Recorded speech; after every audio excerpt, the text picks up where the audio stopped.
Steve Jobs was born on February 24, 1955, in San Francisco, California. His birth parents had to give up Steve due to being too young at the time and not being prepared to be parents, so Steve was adopted by Paul and Clara Jobs. In 1961, the family moved to Mountain View, California.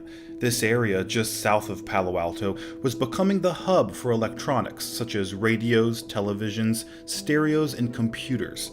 At that time, people started to refer to the area as Silicon Valley. Paul Jobs was a machinist and fixed cars as a hobby. Jobs remembers his father as being very skilled at working with his hands. Paul built a workbench in his garage for his son to pass along his love of mechanics. Steve often found it difficult in making friends his own age and struggled to function in a traditional classroom. He resisted authority figures, frequently misbehaved, and was even suspended a few times. Jobs later said himself he was pretty bored in school and had turned into a little terror. He regularly played pranks on others at Montaloma Elementary School in Mountain View, although Jobs credited his fourth grade teacher with turning him around. He said, "It took her about a month to get hip to my situation.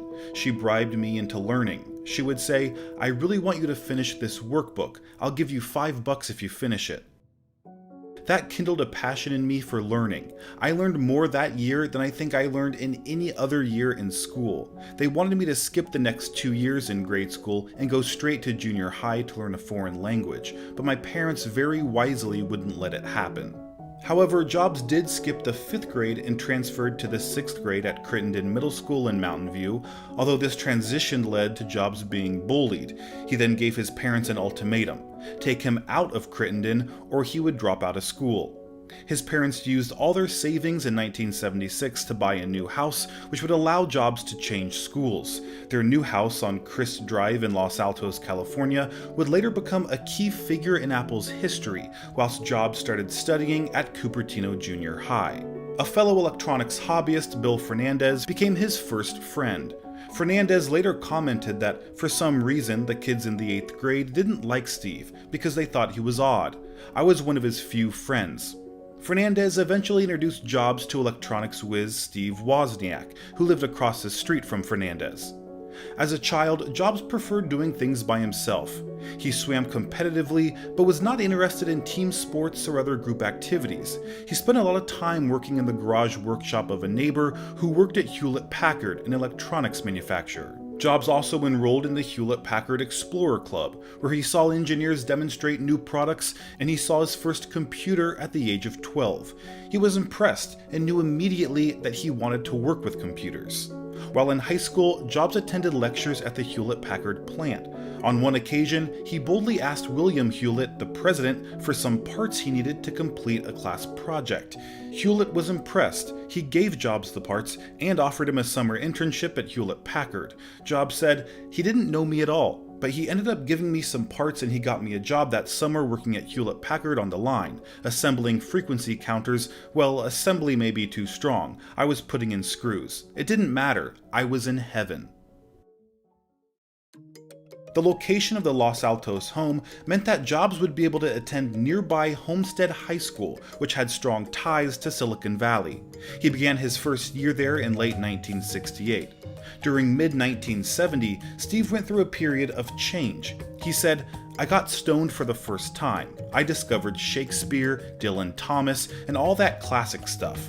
I read Moby Dick and went back as a junior taking creative writing classes." From that point, Jobs developed 2 different circles of friends, those involved in electronics and engineering, and those interested in art and literature.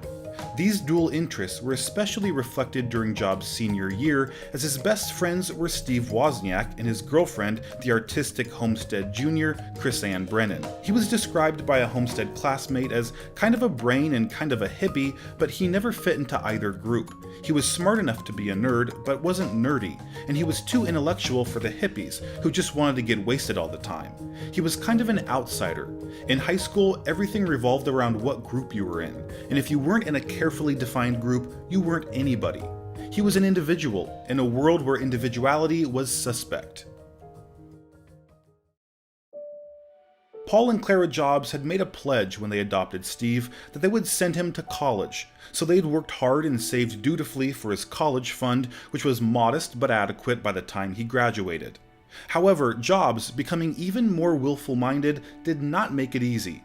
At first, he toyed with not going to college at all. "I think I might have headed to New York if I didn't go to college," he said. When his parents pushed him to go to college, he responded in a passive-aggressive way. He didn't consider state schools such as Berkeley, where Steve Wozniak was, despite that they were more affordable. Nor did he look at Stanford, just up the road and likely to offer a scholarship. "The kids who went to Stanford, they already knew what they wanted to do," he said. "They weren't really artistic. I wanted something that was more artistic and interesting." So instead, he insisted on applying only to Reed College, a private liberal arts school in Portland, Oregon that was one of the most expensive in the nation. He was visiting Steve Wozniak at Berkeley when his father called to say an acceptance letter had arrived from Reed, but he tried to talk Steve out of going there. So did his mother. It was more than they could afford, but similarly, their son responded with an ultimatum. If he couldn't go to Reed, he wouldn't go anywhere. So they relented as usual. Reed was known for its free-spirited hippie lifestyle, which combined somewhat uneasily with its rigorous academic standards. Steve enrolled at Reed to study physics and philosophy.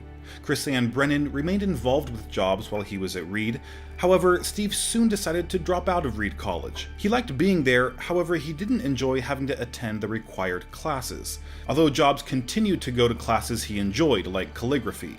During that time, the relationship between Jobs and Brennan broke down.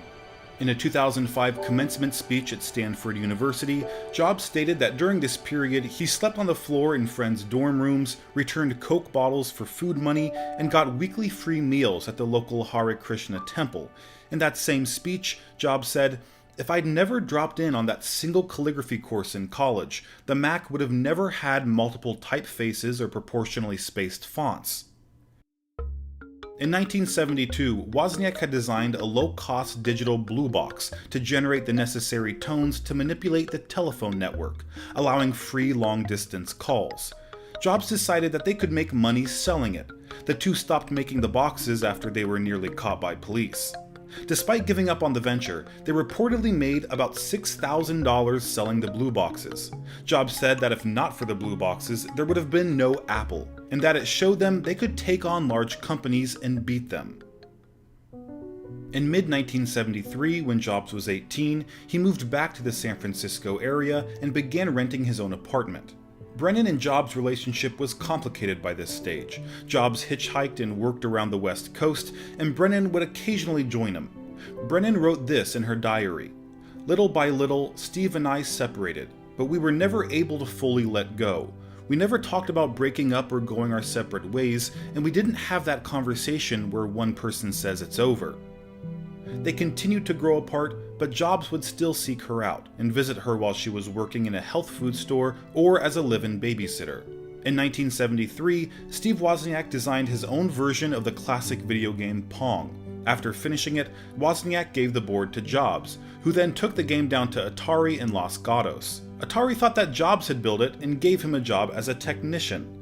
Later, Atari's co-founder said, "The truth is that very few companies would hire Steve, even today.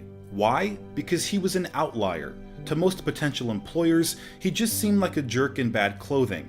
Steve was difficult but valuable. He was very often the smartest guy in the room, and he would let people know that."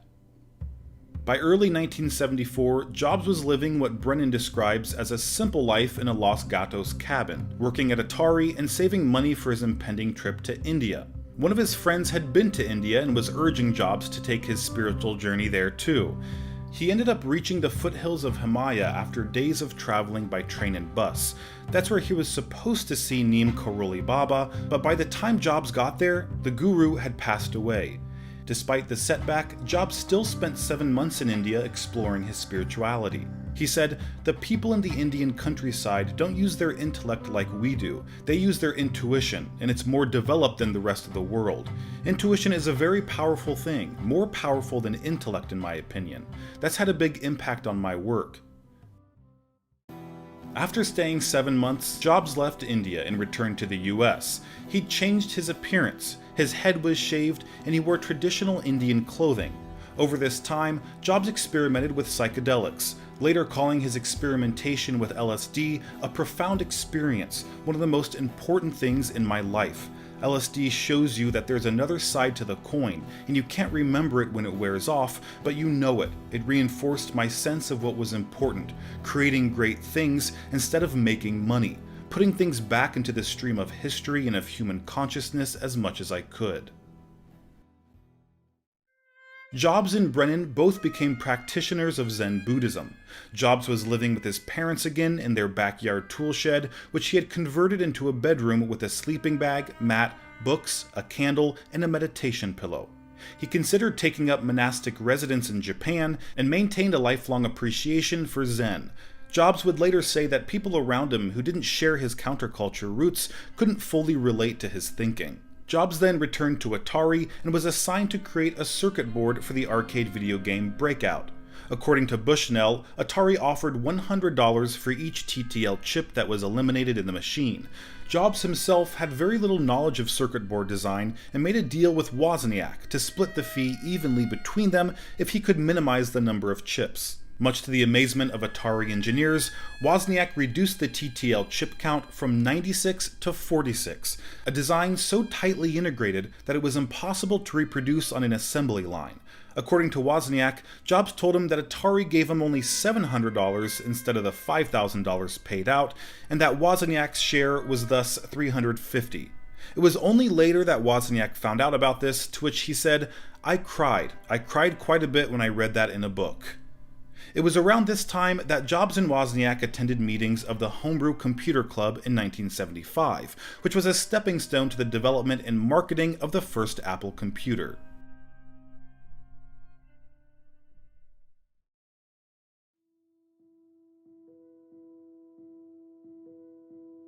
In 1976, Wozniak designed and developed the Apple I computer and showed it to Jobs, who suggested they sell it. Jobs, Wozniak, and Ronald Wayne founded Apple Computer in the garage of Jobs' Los Altos home on Crisp Drive. The two Steves attended the Homebrew Computer Club together, a computer hobbyist group that gathered in California's Menlo Park from 1975. Woz had seen his first MITS Altair there, which today looks like little more than a box of lights and circuit boards.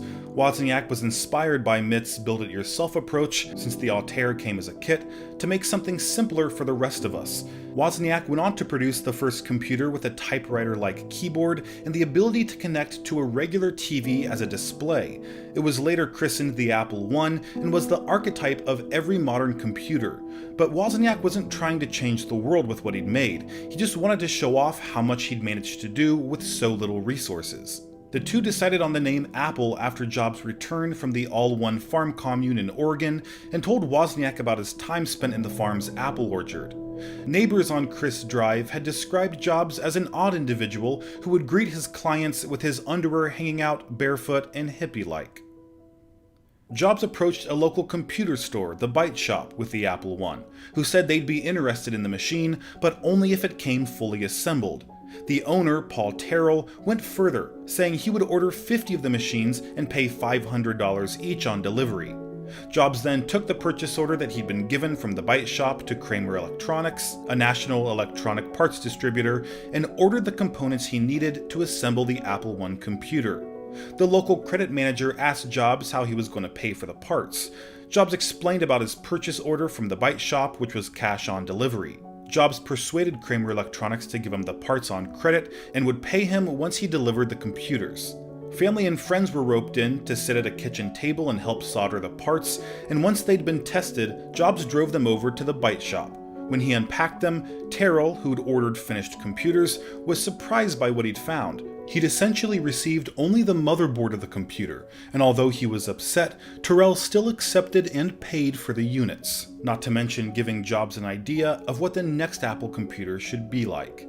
After the Apple I's success, the business was in need of investment. They had used a variety of methods, including selling various prized items like Wozniak's HP Scientific Calculator and Jobs' VW Bus. Jobs started looking for cash, but banks were reluctant to lend him money. The idea of a computer for ordinary people seemed absurd at the time. Co-founder Ronald Wayne became hesitant about the business due to a failed venture 4 years earlier and soon dropped out of the company, leaving the two Steves as the active primary co-founders. In 1997, Jobs eventually met Mike Markkula, an American businessman and investor who co-signed a bank loan for $250,000, equivalent to over $1 million today. Markkula brought his business expertise along with his money and became a one-third owner of Apple and employee number 3. Steve Wozniak later credits Markkula for the success of Apple more than himself. Meanwhile, Chrisanne Brennan returned from her own journey in India, and she visited Jobs at his parents' home where he was still living. It was during this period that Jobs and Brennan fell in love again, as she noted changes in him that she attributes to Kobun, a Zen priest that had mentored Jobs. It was also at this time that Jobs displayed a prototype Apple computer for Brennan and his parents in their living room. Brennan noted a shift at this time. By early 1977, she and Jobs would spend time together at her home at Duvnek Ranch in Los Altos, which served as a hostel and environmental education center. Brennan also worked there as a teacher for children who came to learn about the farm. Wozniak and Jobs had soon moved on from the Apple I. Many of the design features of the computer were due to the limited amount of money they had to construct the prototype, but with the income from the sales of Apple I and recent investments, they were able to start construction of a greatly improved machine, the Apple II. The two Steves presented it to the public at the first West Coast Computer Fair in April 1997. The main difference internally was a completely redesigned TV interface, which held the display in memory. Now not only useful for simple text display, the Apple II included graphics and eventually color. Meanwhile, Jobs pressed for a much improved case and keyboard with the idea that the machine should be complete and ready to run out of the box. Jobs usually went to work wearing a black long-sleeve mock turtleneck, blue Levi jeans, and New Balance 991 sneakers. He said his choice was inspired by that of Stuart Gemin, a noted applied mathematics professor at Brown University. Jobs liked the idea of having a uniform for its daily convenience and maintaining a signature style. As Jobs became more successful with his new company, his relationship with Brennan grew more complex. In 1997, the success of Apple was now part of their relationship, while Brennan and Jobs moved into a house near the Apple office in Cupertino. Brennan eventually took a position in the shipping department at Apple. The relationship between Brennan and Jobs was deteriorating as his position with Apple grew, and she began to consider ending the relationship through small changes. In October 1997, Brennan was approached by Rod Holt, who was Apple's 5th employee and developed the unique power supply for the Apple II, who asked her to take a paid apprenticeship designing blueprints for the Apples. Both Holt and Jobs felt that it would be a good position for her, given her artistic abilities. Holt was particularly eager that she take the position and puzzled over her ambivalence toward it. Brennan's decision, however, was overshadowed by the fact that she realized she was pregnant and that Jobs was the father. It took her a few days to tell Jobs, whose face, according to Brennan, turned ugly at the news. At the same time, according to Brennan, at the beginning of her 3rd trimester, Jobs never wanted to ask her to get an abortion. But he also refused to discuss the pregnancy with her. Brennan herself was confused about what to do. She didn't feel comfortable with the idea of having an abortion, and she chose to discuss the matter with Kobun, who encouraged her to keep the baby and pledged his support. Meanwhile, Holt was waiting for her decision on the internship. Brennan stated that Jobs continued to encourage her to take the job by saying, "Be pregnant and work at Apple. You can take the job. I don't get what the problem is." Brennan, however, notes that she felt so ashamed at the thought of having a growing belly in a professional work environment with the child being Jobs. Brennan turned down the internship and decided to leave Apple altogether. She stated that Jobs told her, "If you give up this baby for adoption, you'll be sorry, and I'm never going to help you." She would sometimes ask Jobs for money, but he always refused. Brennan hid her pregnancy for as long as she could, living in a variety of homes and continuing her work with Zen meditation. At the same time, according to Brennan, Jobs started to spread rumors that she'd slept around and couldn't conceive a child as he was infertile. A few weeks before she was due to give birth, Brennan was invited to deliver her baby at the All One farm, and she accepted the offer. When Jobs was 23 years old, the same age as his biological parents when they had him, Brennan gave birth to her baby, Lisa Brennan, on May 17, 1978. Jobs went there for the birth after he was contacted by Robert Friedland, their mutual friend and the farm owner. While distant, Jobs worked with her on a name for the baby, which they discussed while sitting in the fields on a blanket. Brennan suggested the name Lisa, which Jobs also liked, and notes that Jobs was very attached to the name Lisa while he was also publicly denying paternity. She would discover later that during this time, Jobs was preparing to unveil a new kind of computer that he wanted to give a female name. She also stated that she never gave him permission to use the baby's name for a computer and that he hid the plans from her. Jobs also worked with his team to come up with the phrase local integrated software architecture as an alternative explanation for the Apple Lisa. Decades later, however, Jobs admitted to his biographer Walter Isaacson that, obviously, it was named after my daughter. When Jobs denied paternity, a DNA test established him as Lisa's father. It required him to give Brennan $385 a month in addition to returning the welfare money she had received. Jobs gave her $500 a month at the time when Apple went public, as Jobs became a millionaire. On December 12, 1980, Apple launched the initial public offering of its stock to the investing public. It generated more capital than any IPO since Ford Motor Company in 1956 and instantly created more millionaires, about 300, than any company in history. Several venture capitalists cashed out, reaping billions in long-term capital gains. Jobs was worth over $1 million in 1978 when he was just 23 years old. This grew to over $250 million by the time he was 25. He was also one of the youngest people to ever make the Forbes list of the nation's richest people, and one of the only handful to have done it themselves, without inherited wealth. While the Apple II was already established as a successful business-ready platform because of VisiCalc, Apple was not content. The Apple III was designed to take on the business environment, released on May 19, 1980. The Apple III was a relatively conservative design for computers of the era. However, Steve Jobs didn't want it to have a fan. Instead, he wanted the heat generated by the electronics to be dissipated through the chassis of the machine, foregoing the cooling fan. However, the physical design of the case was not sufficient to cool the components inside it. By removing the fan from the design, the Apple III was prone to overheating. This caused the integrated circuit chips to disconnect from the motherboard. Customers who contacted Apple customer service were told to raise the computer 6 inches in the air and then let go, which would cause the ICs to fall back into place. Thousands of Apple III computers were recalled. A new model was introduced in 1983 to try and rectify the problems, but the damage was already done.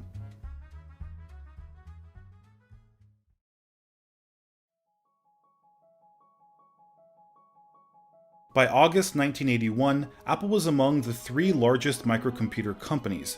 IBM entered the personal computer market that month with the IBM PC, but Apple had many advantages. While IBM began with 1 microcomputer, little available hardware or software, and a couple of hundred dealers, Apple had 5 times as many dealers in the US and an established international distribution network.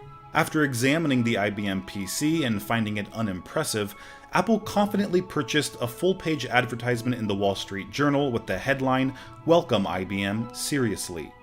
Microsoft head Bill Gates was at Apple headquarters the day of IBM's announcement and later detailed how Apple didn't seem to care about it and took them a year to realize what was happening. By 1983, the PC surpassed the Apple II as the best-selling personal computer. Apple's board told Jobs he needed adult supervision, but he could sign off on whoever they hired.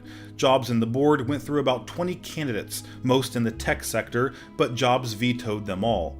Finally, he met John Scully, who'd risen to CEO of Pepsi in just 10 years.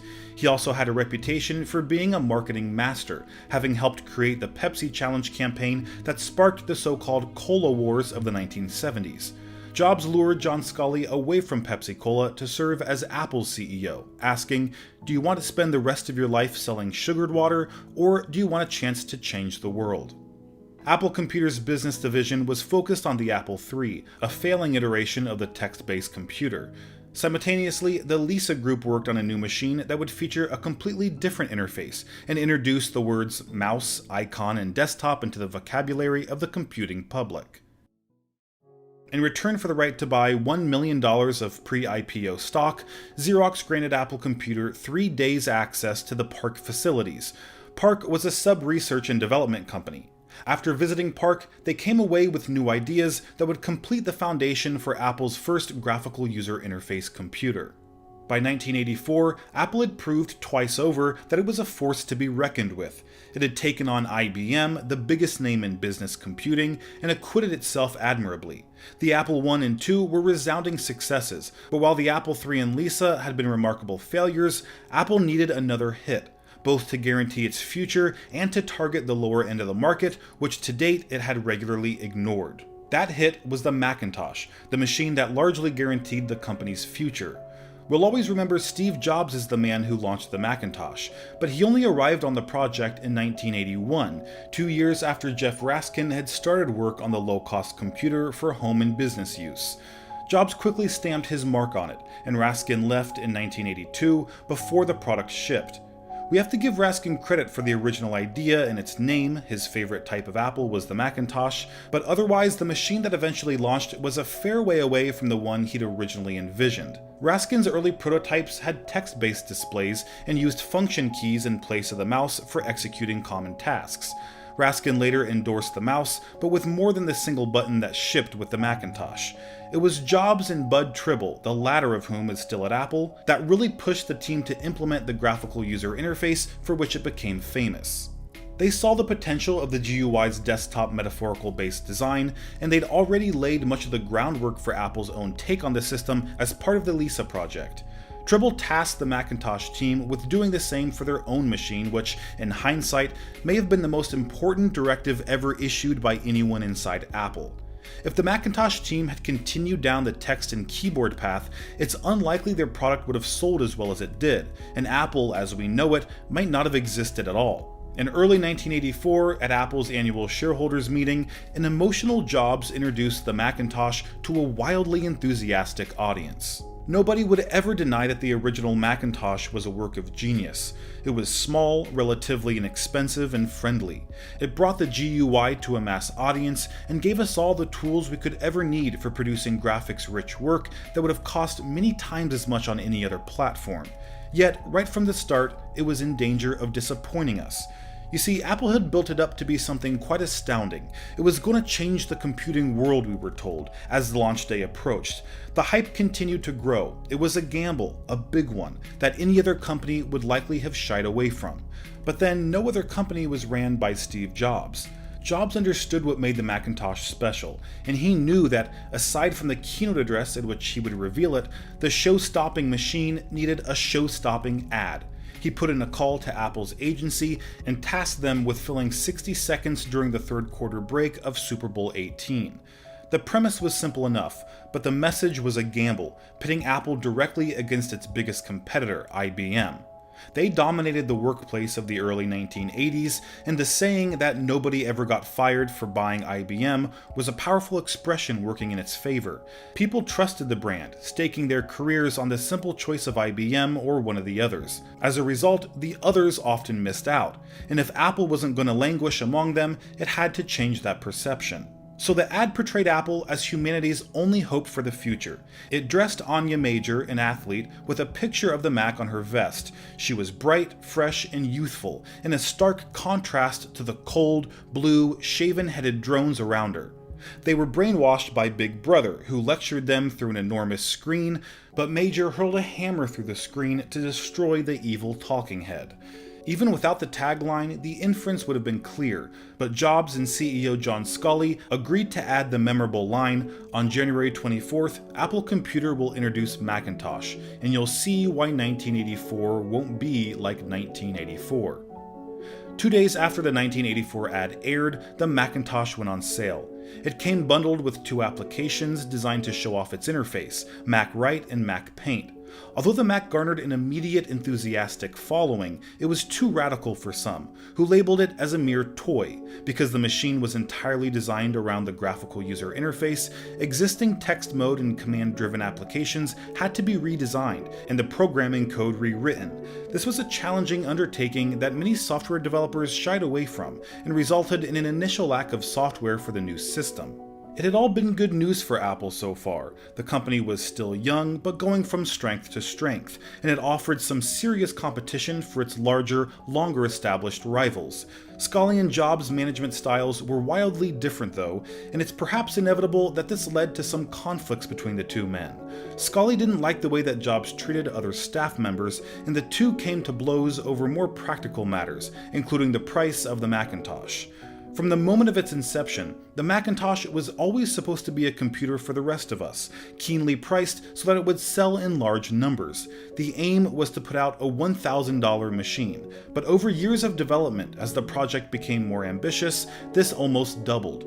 Shortly before its launch, it was slated to go on sale at $2,000, but Scully could see that even this wasn't enough, and he decreed that it would have to be hiked by another $500. Jobs disagreed, but Scully prevailed, and the Macintosh hit shelves at $2,500. That was just the start of the friction between the two men, which wasn't helped by a downturn in the company's fortunes. Sales of the Macintosh started to tail off, the Lisa was discontinued, and Jobs didn't hide the fact that his initial respect for Scully had cooled. The board urged Scully to rein Jobs in, and that's exactly what he did, but not until March 1985, just shy of 2 years after arriving at the company. Scully visited Jobs in his office and told him that he was taking away his responsibility for running the Macintosh team. Talking to the BBC in 2012, Scully said, "What went on inside the company at the time, when the Macintosh office was introduced in 1985 and failed, Steve went into a very deep funk. He was depressed, and he and I had a major disagreement on where he wanted to cut the price of the Macintosh, and I wanted to focus on the Apple II because we were a public company. We had to have the profits of the Apple II, and we couldn't afford to cut the price of the Macintosh because we needed the profits from the Apple II to show our earnings, not just to cover the Mac's problems. And that's what led to the disagreement and the showdown between me and Steve, and eventually the board investigated it and agreed that my position was the one they wanted to support." Scully and Jobs' respective visions for the company greatly differed. Scully favored open architecture computers like the Apple II, sold to education, small business, and home markets less vulnerable to IBM. Jobs wanted the company to focus on the closed architecture Macintosh as a business alternative to the IBM PC. Scully had little control over chairman of the board Jobs' Macintosh division. It and the Apple II division operated like separate companies, duplicating services. Although its products provided 85% of Apple's sales in 1985, the company's January 1985 annual meeting did not mention the Apple II division or employees. Many left, including Wozniak, who stated that the company had been going in the wrong direction for the last 5 years and sold most of his stock. The Macintosh's failure to defeat the PC strengthened Scully's position in the company, but Jobs wasn't ready to go without a fight. Scully had to leave the country on business that May, and Jobs saw this as the perfect opportunity to wrestle back control of the company. He confided in the senior members of his own team, which at the time included Jean-Louis Gasset, who was being lined up to take over from Jobs on the Macintosh team. Gasset told Scully what was happening, and Scully canceled his trip. The following morning, Scully confronted Jobs in front of the whole board, asking if the rumors were true. Jobs said they were, and Scully asked the board to choose between the two of them, him or Jobs. They sided with Scully, and Jobs' fate was sealed. Scully reorganized the company, installing Gasset at the head of the computer division and made Jobs Apple's chairman. That might sound like a promotion, but in reality it was a largely ceremonial role that took the co-founder away from day-to-day activities of running the company. A few months later, on September 17, 1985, Jobs submitted a letter of resignation to the Apple board. 5 additional senior Apple employees also resigned and joined Jobs in his new venture, Next.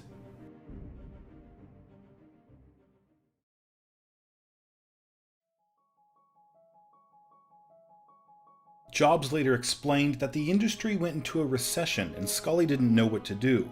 He said there was a leadership vacuum at the top of Apple, and there were strong general managers running divisions at Apple, but a lack of leadership. Jobs described John Scully as having an incredible survival instinct, so that when the going got tough, he blamed all Apple's problems on Jobs, mentioning that you don't become one of the top CEOs in corporate America without learning how to survive. Steve Jobs said he hired the wrong guy. Following his resignation from Apple in 1985, Jobs founded Next Inc. with $7 million. A year later, he was running out of money and sought venture capital with no product on the horizon. Eventually, Jobs attracted the attention of billionaire Ross Perot, who invested heavily in the company. The Next computer was shown to the world in what was considered Jobs' comeback event, a lavish, invitation-only gala launch that was described as a multimedia extravaganza. In 1986, Jobs funded the spin-out of the Graphics Group, later renamed Pixar, from Lucasfilm's computer graphics division for the price of $10 million, $5 million of which was given to the company as capital and $5 million was paid to Lucasfilm for the technology rights. Jobs did what the best managers often do. He got out of the way. It was said that Jobs saw the potential of what Pixar could be done before the rest of us, and had only one request of the animated films: make it great. Some believe that without Steve Jobs, Pixar would not have survived long enough to make Toy Story or any of the films that followed, and when others urged Pixar to pick up the pace and churn out more CGI films per year, Jobs let Lasseter and company maintain a relative snail's pace, at least for a film company, ensuring a slow but steady stream of high-quality, award-winning movies. The first film produced by Pixar with its Disney partnership, Toy Story, with Jobs credited as executive producer, brought fame and critical acclaim to the studio when it was released. Jobs took Pixar public in 1996, and by the end of the first day of trading, his 80% share of the company was worth $1 billion. After nearly 10 years of struggling, Jobs had finally hit it big, but the best was yet to come. Chrisanne Brennan notes that after Jobs was forced out of Apple, he apologized many times over for his behavior towards her and Lisa. She also states that Jobs said that he never took responsibility when he should have and that he was sorry. By this time, Jobs had developed a strong relationship with Lisa, and when she was 9, Jobs changed the name on her birth certificate from Lisa Brennan to Lisa Brennan Jobs. In addition, Jobs and Brennan developed a working partnership to co-parent Lisa, a change Brennan credits to the influence of his newly found biological sister, Mona Simpson, who worked to repair the relationship between Lisa and Jobs. Jobs found Mona after first finding his birth mother, Joanne Scheibel Simpson, shortly after he left Apple. But Jobs didn't contact his birth family during his adoptive mother Clara's lifetime.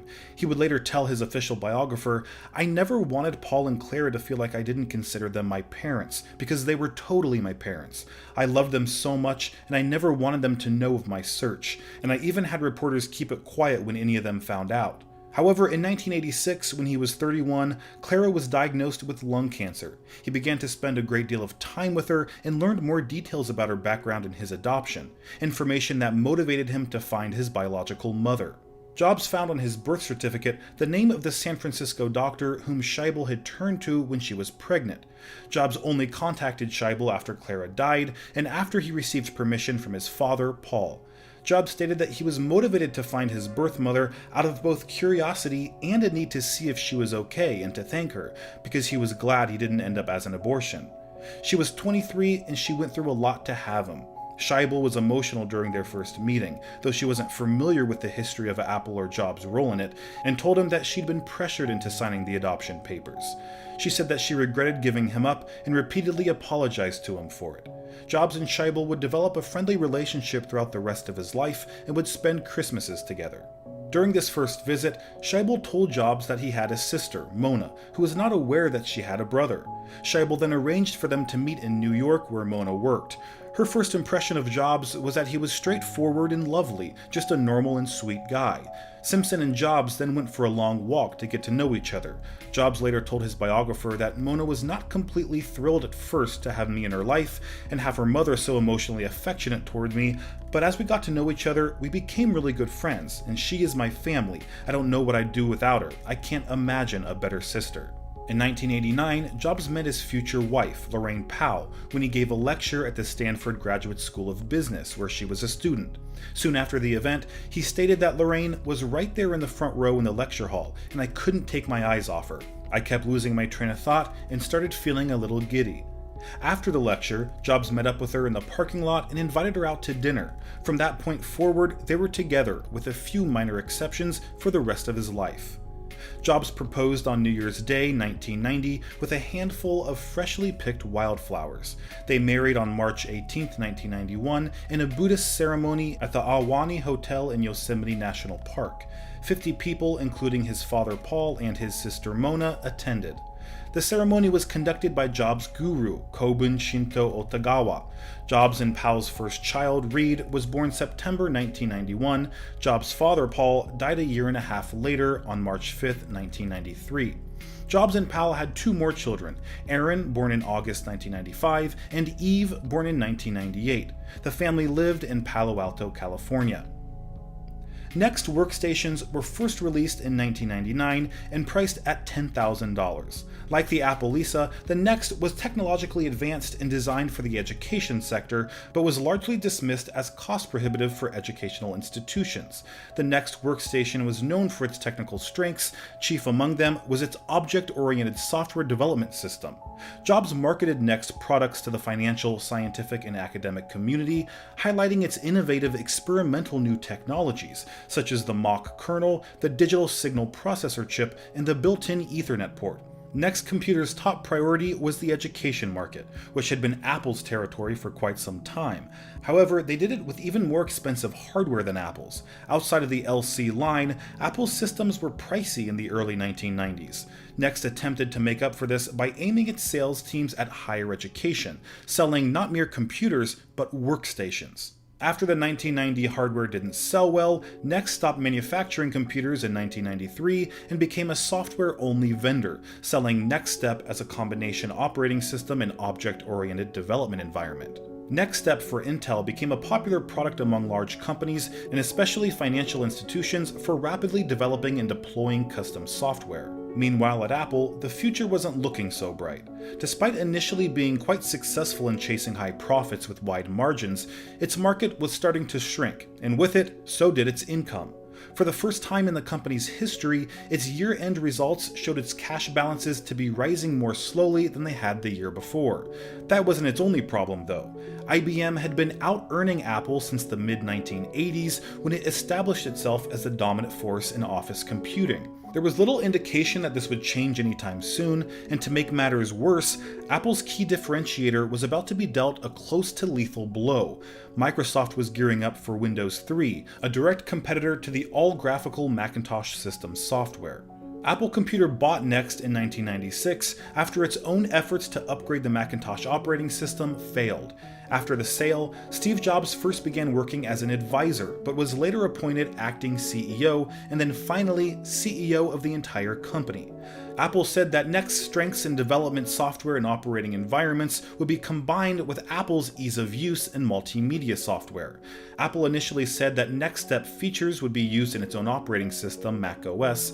Soon after Apple closed the deal, however, NextStep became the foundation on which all future Apple operating systems, including today's macOS, could be traced.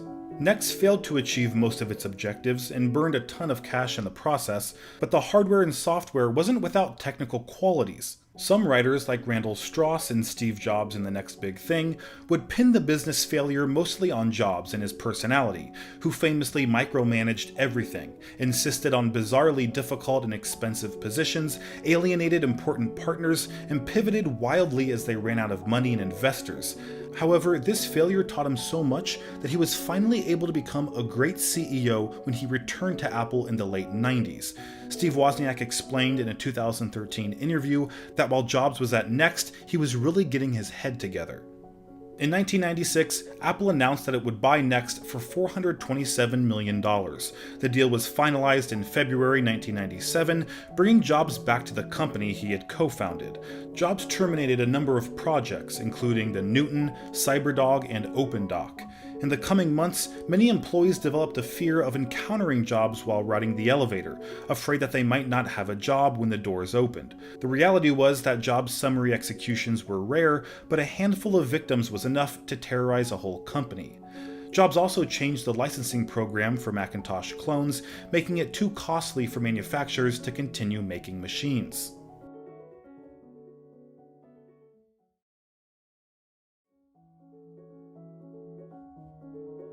When Jobs returned, the company wasn't in very good condition. Apple had begun to flounder as cheap PCs running Windows flooded the market. Jobs found himself in the driver's seat again and took some drastic steps to turn the company around. Jobs summoned Apple's top employees to the auditorium and, wearing shorts and sneakers, got up on stage and asked everyone to tell him, quote, "What's wrong with this place?" After some murmurings and uncertain responses, Jobs cut everyone off. He said, "It's the products. So what's wrong with the products? The products suck. There's no sex in them anymore." And that's because while Jobs was away, Apple started to lose their iconic identity, which was a trademark of Steve Jobs' influence. Prices went up, and Macs suddenly stopped selling. The product line proliferated and became so fragmented that it was impossible to tell the difference between models. This not only confused customers, but also sales associates, and Apple's image was damaged in the process. Jobs started making steps to put back in place the Apple he had originally built. This started at the 1997 Macworld Expo. Steve Jobs announced that Apple would be entering into a partnership with Microsoft. Included in this was a 5-year commitment from Microsoft to release Office for Macintosh, as well as a $150 million investment, as well as Apple and Microsoft agreeing to settle a long-standing dispute over whether Microsoft Windows operating system infringed on any of Apple's patents.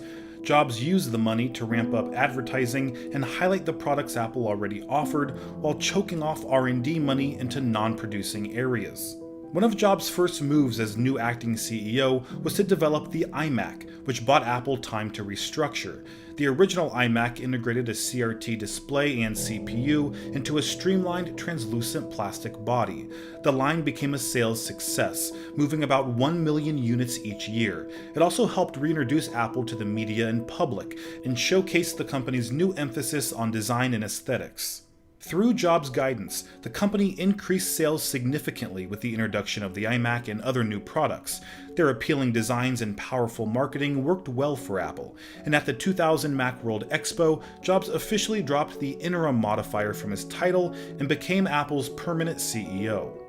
In May 2001, after much speculation, Apple announced the opening of their own retail stores to be located throughout major US computer buying markets.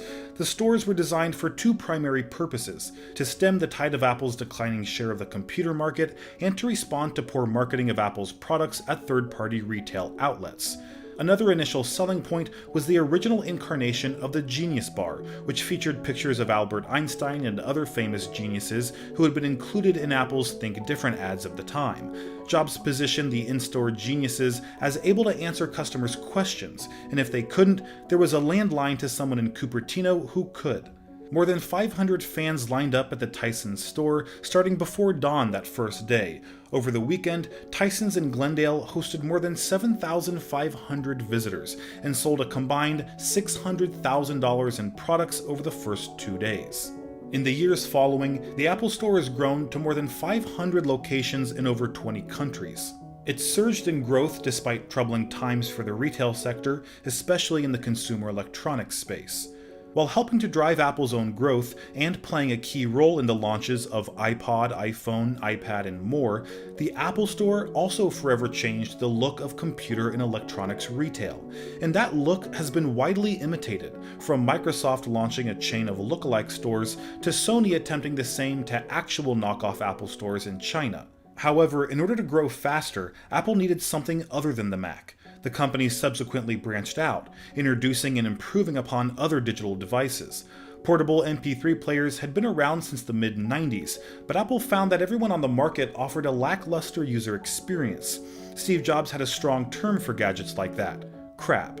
Everyone at Apple agreed. Flash memory-based players of the era held only about 15 songs.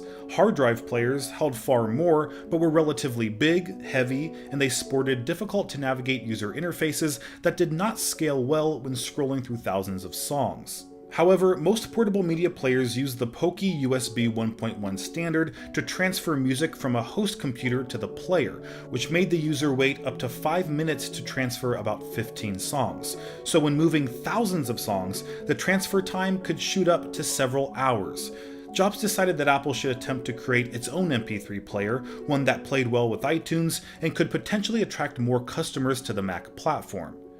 2001 marked an uncertain time for the company. The recent tech stock crash loomed fresh in everyone's minds, and Apple was just barely breaking even financially. The company's main focus was on the Mac computer line, and it had few resources to spare for other projects. Due to this, the iPod had to be finished quickly so Apple wouldn't shut down the project. Product lead Tony Fadell also felt that competitors would beat Apple to the market with a similar device if Apple didn't work as fast as it could. After 6 months of hard work, the iPod began to come together. The concentrated and well-organized efforts of Apple's various iPod teams proved that they could finish the product in time, but one hiccup almost got in the way. The events of September 11, 2001 took place during the final stretch of the iPod's development.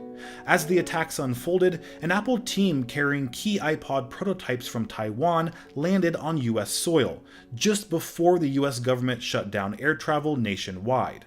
The iPod prototypes made it in time. The first iPod shipped in November 2001, and to date, Apple has sold more than 304 million units across 4 different models. With the successful introduction of the iPod, the company entered the mobile device and music distribution industries, giving an enormous boost to Apple's revenue. In 2003, Apple launched the iTunes Music Store with 200,000 songs sold at 99 cents each, giving people a convenient way to buy digital music legally. It sold 1 million songs in its first week, and music expert Mark Mulligan described Jobs as single-handedly pulling the music industry into the digital age. Before Apple launched iTunes, Jobs had met with dozens of musicians in the hopes of corralling record labels into going along with the iTunes plan. One of the people Jobs pitched to was prominent trumpet player Wynton Marsalis. Marsalis said Jobs talked for 2 hours straight. He was a possessed man, he said. After a while, I started looking at him and not the computer because I was so fascinated with his passion. Pitching and selling was a key part of Jobs' repertoire. He was one of the world's best presenters. His keynote speeches captivated audiences and have become a staple to the Apple brand. He didn't just announce a new Apple product, he found ways to get the audience as excited as possible while masterfully making that Apple product the next must-have item. Jobs' passion shone through each and every presentation, which resonated with the audience. He was both admired and criticized for his skill at persuasion and salesmanship, which has been dubbed the reality distortion field, and was particularly evident during his keynote speeches, colloquially known as Steve Notes, at Macworld Expos and at Apple Worldwide Developer Conferences. However, in October 2003, Jobs was diagnosed with cancer. In mid-2004, he announced to his employees that he had a cancerous tumor in his pancreas. The prognosis for pancreatic cancer is usually very poor, but Jobs stated that he had a rare, much less aggressive type. Despite his diagnosis, Jobs resisted his doctor's recommendations for medical intervention for 9 months, instead relying on an alternative medicine to thwart the disease. According to Harvard researcher Ramsey Amri, his choice of alternative treatment led to an unnecessarily early death. Other doctors agree that Jobs' diet was insufficient to address his disease, with Kettering Cancer Center chief Barry Cassileth saying, Jobs' faith in alternative medicine likely cost him his life. He had the only kind of pancreatic cancer that's treatable and curable. He essentially committed suicide. According to Jobs' biographer Walter Isaacson, he refused to undergo surgery for his cancer because, quote, he didn't want his body being opened, a decision Jobs later regretted as his health declined. It was around this time in 2005, a year after he was first diagnosed with cancer, that Jobs made a candid speech to graduating students at Stanford University. This speech is known as one of the best Jobs has ever delivered. He talked about his love for what he did and the importance of staying hungry, staying foolish. He also reflects on the hardest moment of his life, leaving Apple in 1985. He explains that he didn't see it at the time, but it ended up being the best thing that could have happened to him. Back at Apple, Jobs began preparing for the June 6, 2005 Worldwide Developers Conference, where Apple would reveal their plan to begin producing Intel-based Mac computers in 2006. And when that day arrived, the new MacBook Pro and iMac became the first Apple computers to use Intel's Core 2 Duo processor. By August, Apple had made the transition to Intel chips for the entire Mac product line, 1 year earlier than expected. All these great performances and products helped to boost Apple's stock price, which increased more than tenfold between early 2003 and 2006, from around $6 per share to over $80. and in January 2006, Apple's market capitalization surpassed that of Dell, a huge milestone for the company. Because 9 years prior, Dell's CEO said that if he ran Apple, he would, quote, shut it down and give the money back to the shareholders. Jobs sent an email to all employees when Apple's market capitalization rose above Dell's. It read, "Team, it turned out that Michael Dell wasn't perfect at predicting the future. Based on today's stock market close, Apple is worth more than Dell. Stocks go up and down, and things may be different tomorrow, but I thought it was worth a moment of reflection today. Steve." Meanwhile, Pixar's contract with Disney was running out. Jobs and Disney chief executive Michael Eisner tried but failed to negotiate a new partnership. And in early 2004, Jobs announced that Pixar would seek a new partner to distribute its films after its contract with Disney expired. But in October 2005, Bob Iger replaced Eisner at Disney, and Iger quickly worked to mend relations with Jobs and Pixar. In 2006, the two announced that Disney had agreed to purchase Pixar in an all-stock transaction worth $7.4 billion.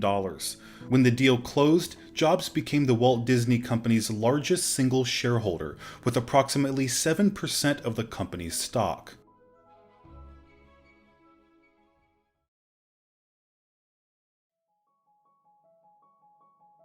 In January 2007, Apple entered the smartphone business with the introduction of the iPhone. It included a touch display, all the features of an iPod, and an internet browser.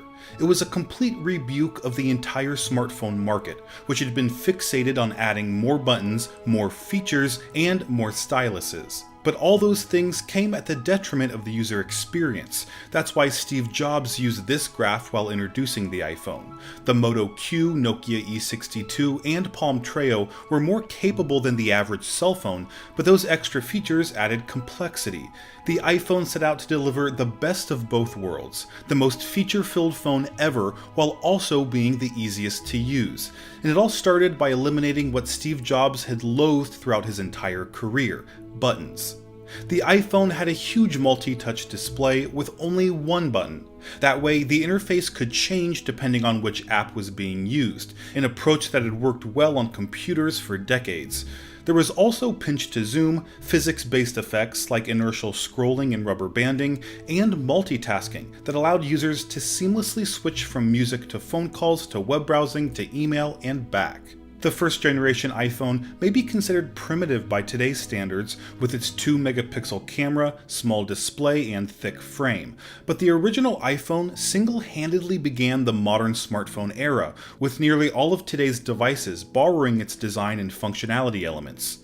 On June 28, 2007, the iPhone finally went on sale after 5 months of anticipation, and the excitement resulted in lines forming outside Apple stores across the country 2 days before the product's release. The iPhone was nothing short of a success, with 250,000 units being sold on its first day. Smartphone makers went back to the drawing board to develop multi-touch devices that could compete, and Apple went back to work on their next model, the iPhone 3G. In January 2009, Jobs issued a memo informing Apple employees where he admitted, quote, that my health-related issues are more complex than I originally thought. And he took a 6-month medical leave of absence, leaving Tim Cook in charge of Apple's day-to-day operation, as he did in 2004.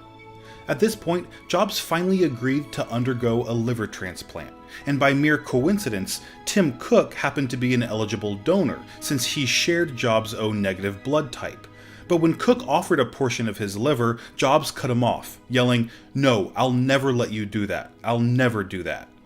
Instead, he was put on a waiting list in Tennessee, where he had the best chance of receiving a liver transplant as quickly as possible. And that's exactly what happened in April 2009. Post-surgery, Jobs' prognosis was described as excellent, and he returned to Apple 6 weeks later on a part-time basis. The first public appearance Jobs made after his surgery was at an Apple event in September 2009. When he walked on stage, Jobs was met with a standing ovation that lasted almost a minute long. It was during this event that he unveiled the iPad, a product that was actually conceived before the iPhone but was shelved due to the smartphone project taking priority. The idea of a tablet in particular appealed to Jobs, mainly because of its simplicity and portability. There was no keyboard or mouse needed, just a sheet of glass that displayed anything you wanted. In fact, Jobs called the iPad, quote, the most important thing I've ever done, probably due to its potential to replace traditional computers and usher in what's been called the post-PC era. Rumors of an Apple tablet circulated for many months before iPad was unveiled, and people speculated what its operating system might look like. After all, the Mac, iPod, and iPhone all featured their own operating systems optimized for the display and processing power of each product, so why would the iPad be any different? The logic made sense, but Jobs saw things differently. In his view, the iPad should run the same operating system as the iPhone, while featuring tablet versions of apps that took advantage of its larger display. So when the iPad was finally introduced on January 27, 2010, many people were disappointed, posting comments like, "It's a giant iPhone, not revolutionary at all. Just an oversized iPod Touch, this will not sell well, no need for this device. No chance of running OS X software, biggest disappointment if you ask me, and worthless for someone who owns an iPhone already. Here's your big iPod really, no USB, no printing, nothing." These feelings were commonly shared in the tech community, and it had a negative effect on Jobs. He said, "I got kinda depressed today, it knocks you back a bit." But luckily for Apple, people outside the tech world were loving iPad.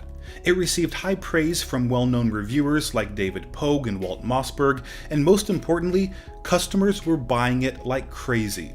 1 million units were sold in its first 28 days, which is pretty astonishing, considering that took the iPhone 74 days to achieve. And the iPad went on to become the fastest-selling consumer product in history, beating out the previous record holder, the DVD player. Jobs was riding high, releasing one hit after another at Apple with no signs of slowing down. But there was one thing beginning to catch up with him: his health. In early 2011, a year and a half since Jobs returned to Apple after his liver transplant, he took a third medical leave of absence.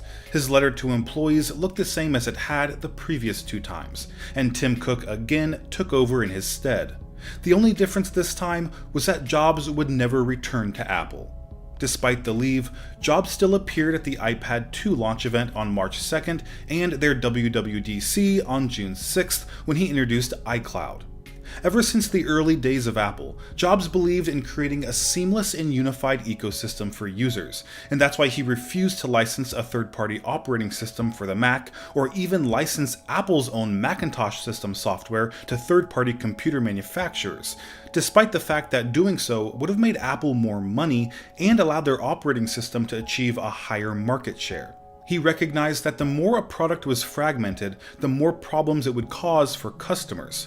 Part of Jobs' efforts to create a seamless user experience was to provide a cloud-based service that could keep all of a user's data in sync across all their devices. Initially, that service was called Mobile Me, which cost $99 a year, but the execution was flawed and resulted in a product that just didn't work.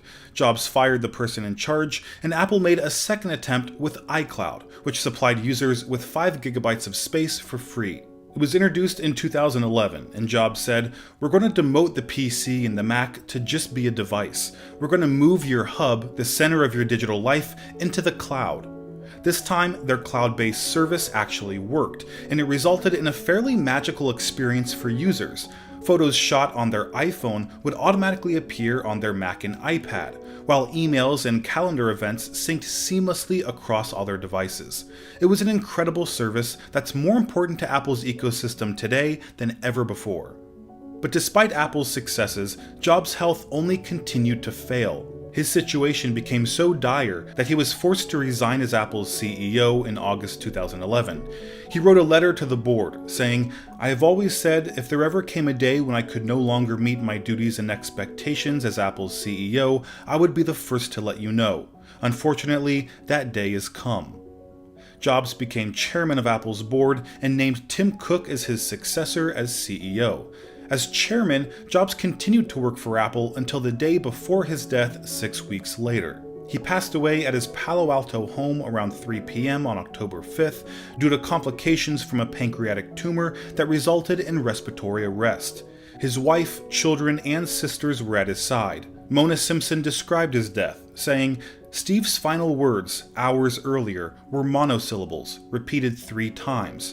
Before embarking, he'd looked at his sister Patty, then for a long time at his children, then at his life's partner, Lorraine, and then over their shoulders past them. Steve's final words were, "Oh wow, oh wow, oh wow." He then lost consciousness and died several hours later.